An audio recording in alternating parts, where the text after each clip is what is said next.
আসলে আমরা দায়িত্ব নেওয়ার পর থেকেই আমাদের তিনটা মোটা দাগের দায়িত্ব এবং তিনটাই কঠিন কঠিন দায়িত্ব।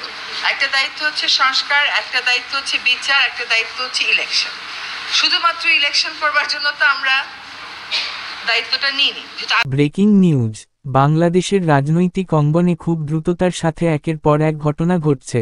এই ঘটনাপ্রবাহে সর্বশেষ সংযোজন অন্তর্বর্তী সরকারের প্রধান উপদেষ্টা ডা. মুহাম্মদ ইউনূস পদত্যাগের কথা ভাবছেন, এই পরে পুরো নেট দুনিয়ায় তোলপাড় পড়ে গেছে। গতকাল বৃহস্পতিবার সন্ধ্যায় প্রধান উপদেষ্টার বাসভবন রাষ্ট্রীয় অতিথি ভবন যমুনায় গিয়ে তার সাথে সাক্ষাৎ করেছেন জাতীয় নাগরিক পার্টির আহ্বায়ক নাহিদ ইসলাম। এ বিষয়ে জানতে চাইলে বিবিসি বাংলাকে তিনি জানান, প্রধান উপদেষ্টার পদ থেকে ডা. ইউনূস পদত্যাগ করতে পারেন এমন খবর পেয়ে তার সঙ্গে দেখা করেছেন তিনি।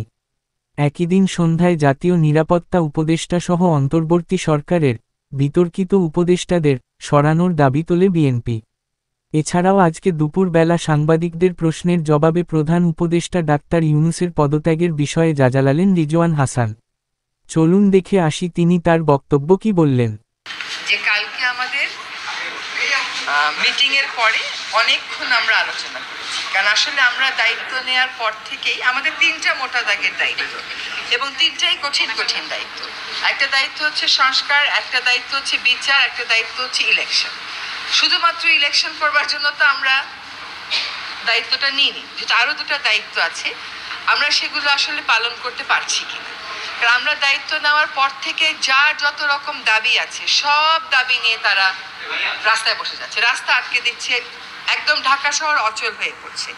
সেই অচল অবস্থা নিরসনে আমরা কিছু করতে পারছি কিনা। তো এইগুলো আলোচনা করে যেটা আমরা চিন্তা করলাম যে আমাদের এই দায়িত্বটা কিন্তু জাতীয় দায়িত্ব, এবং আমরা তো আগে থেকেই বলছি যে আমরা ক্ষমতা নেইনি, দায়িত্বে আছি। এই দায়িত্বটা পালন করা তখনই আমাদের পক্ষে সম্ভব হবে যখন আমরা সকলের সহযোগিতা পাবো।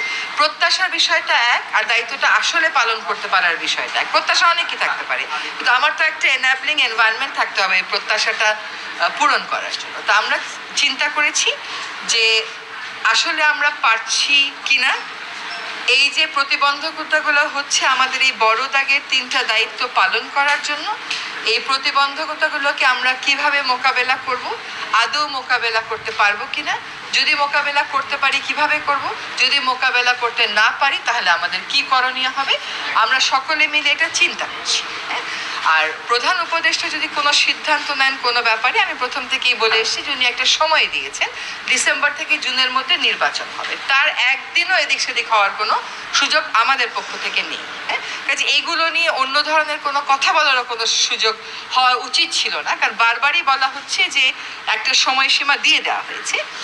এখন কিছু কিছু গুরু দায়িত্ব তো আছে, সেগুলো পালনের সাথেও তো মাসের একটা সম্পর্ক থাকতে পারে। তো ওনার যদি কোনো কিছু বলার থাকে, আমি নির্বাচনের প্রশ্নেও বলেছি, দায়িত্ব পালনের প্রশ্নেও বলেছি, ওটা আপনারা ওনার থেকেই শুনবেন।